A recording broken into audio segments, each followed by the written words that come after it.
Hello बच्चों। तो ये वीडियो आपका पढ़ाई से रिलेटेड नहीं है। एक्चुअली अभी मैं फुर्सत में था, थोड़ा सा मैं ऐसे यूट्यूब स्क्रॉल कर रहा था। थोड़ा सा मैं बहुत ज़्यादा सोशल मीडिया वगैरह यूज़ नहीं करता, तो मैं थोड़ा सा अपडेट नहीं रहता हूँ लेटेस्ट क्या चल रहा है।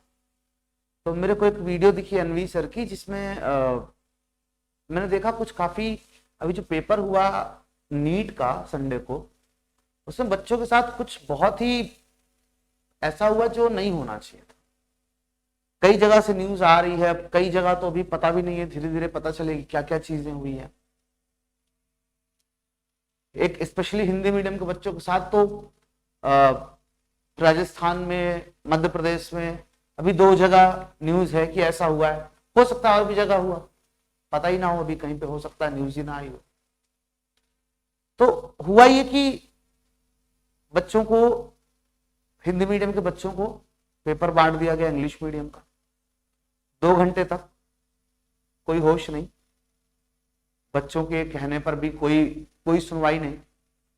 2 घंटे बाद होश आता है कि नहीं, बच्चे तो हिंदी मीडियम के हैं, इनको तो हिंदी मीडियम का ही पेपर देना चाहिए था। तो बाद में उनका 2 घंटे बाद पेपर, जबकि नीट का पेपर इस बार इतना लेंदी आया हुआ था कि वो 3 घंटे भी कम थे, लेकिन फिर भी उनके साथ ये गड़बड़ किया गया। मतलब इतनी लापरवाही कैसे कोई कर सकता है। कुछ जगह और सुनने में आया कि बच्चों का थोड़ा सा टेम्परेचर ज्यादा था तो उनको आइसोलेशन में 2 घंटे रखा गया, उसके बाद 3:15 बजे पेपर दिया गया कि लो 1 घंटे में तुम पेपर कर दो। मतलब इतनी नॉनसेंस चीजें। केरला में कुछ हुआ बच्चियों के साथ, इस पर खैर बात क्या ही किया जाए, वो तो मतलब दिमाग है कि नहीं समझ में नहीं आता लोगों के पास।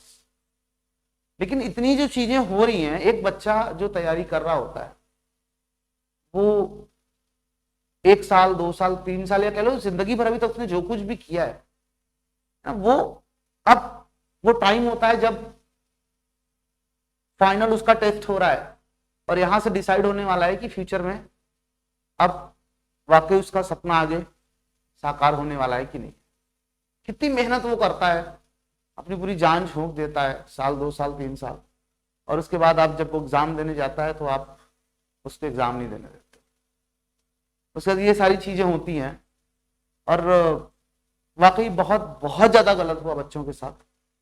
और अभी तो पता नहीं कितनी चीजें जो हो सकता है मुझे ना पता हो। मैंने तो ऐसी एक वीडियो देखी, उसके बाद फिर थोड़ा सा मेरे पास एक और टीचर हैं अभिमन्यु सर, उनकी वीडियो दिखी, थोड़ा मैंने गूगल किया, मैंने देखा अरे ये सारी चीजें हो रही हैं।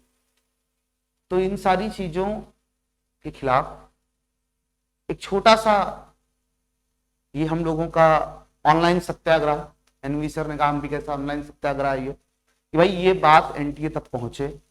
इन बच्चों को ये नहीं कहते कि पेपर रद्द होना चाहिए, वो बहुत ह्यूज अमाउंट में 18 लाख बच्चों ने एग्जाम दिया है, और भी और कुछ रैकेट्स वगैरह पकड़े गए जो नकल वाले, ठीक है, 8 तो पकड़े गए, पता नहीं अभी कितने होंगे जो पकड़े ही नहीं गए होंगे। तो ये सारी चीजें जो चल रही हैं, ये फ्यूचर के साथ बच्चों के खिलवाड़ हो रहा है। जो अपनी पूरी मेहनत, जिंदगी भर की मेहनत लगा रहा है, उनके भविष्य के साथ खिलवाड़ किया जा रहा है। तो ये चीजें नहीं होनी चाहिए। ये बात एनटीए तक, सरकार तक, जो भी अथॉरिटी है वहां तक पहुंचना चाहिए कि इसके अगेंस्ट कुछ तो ऐसा लीगल एक्शन लेना चाहिए, इन गलतियों से सीखना चाहिए, एक प्रॉपर इंस्ट्रक्शन देना चाहिए। इन ऐसे स्कूलों को सेंटर ही क्यों दिए जाते हैं समझ में नहीं आता है, और उनको प्रॉपर इंस्ट्रक्शन क्यों नहीं मिलता। वो गधे ही होते हैं क्या, एकदम समझ में नहीं आता उनको कि आखिर आपको भी समझना चाहिए, आपका बच्चा भी होता अगर, एक इंसानियत भी तो कोई चीज होती है कि आपका बच्चा भी होता अगर वो एग्जामिनेशन सेंटर में होता और उसका बॉडी का टेम्परेचर 1 डिग्री ज्यादा था तो आपने उसको कोविड सस्पेक्ट कर दिया, तो खत्म लगभग ऑलमोस्ट यार कोविड। लेकिन फिर भी अभी सब चल रहा है, इसके नाम पे बच्चों को एग्जाम देने से रोका जा रहा है। और भी बहुत सारी चीजें हो रही हैं, हिंदी मीडियम की जगह इंग्लिश मीडियम पेपर थमा दिया जा रहा है, बच्चों के कहने पे कोई सुनवाई नहीं हो रही है। 2 घंटे बाद आप पेपर बदलते हो, लीपापोती कर देते हो उस पर, बच्चे को 2 घंटे आइसोलेशन बैठाते हो, बाद में उससे साइन करवा लेते हो कि हमने पेपर तो 1/58 बच्चे को दे दिया है। ऐसे कितनी घटनाएं पता नहीं कितनी हुई हैं, कितनी सामने आई हैं, कितनी भी नहीं सामने आई। तो थोड़ा सा मेरा अनुरोध है इस पर ध्यान दिया जाए और एक अब एनवी सर मैंने वीडियो देखा, मैंने कहा वहीं से मेरे दिमाग में चीज आई कि इसको आगे बढ़ा के, हमारा हिंदी मीडियम का चैनल है, हिंदी मीडियम बच्चों को तो वैसे ही इतना इग्नोरेंस में रहते हैं कि क्या ही कहें। तो एक फॉर्म है, आप जाइए उनकी वीडियो देखिएगा, उस पर एक फॉर्म दिया। आप में अगर कोई बच्चा अगर है जो देख रहा है मेरी वीडियो, तो उस वीडियो में उन्होंने एक फॉर्म दिया है, वो डेटा कलेक्ट कर रहे हैं कि जो भी बच्चे उनके साथ जो भी अनियमितता हुई है, उस फॉर्म में आप फिल करिए, कहाँ सेंटर था, क्या था, अपना नाम, डिटेल्स वगैरह, और इकट्ठे, क्योंकि जब ज्यादा संख्या होगी तो भी ऑब्वियस सी बात है तभी सुनवाई होने के चांसेस भी ज्यादा है।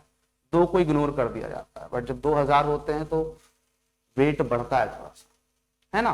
तो अगर आपके साथ भी कुछ ऐसा हुआ है तो आप भी उस फॉर्म को फिल कर दीजिए, और हो सकता है मे भी शायद कुछ सूझे एनटीए को, कुछ सूझे सरकार को, और शायद इन बच्चों के लिए कुछ किया जाए, इनको जस्टिस मिले। बस मैं इतना ही कहना चाहता हूँ।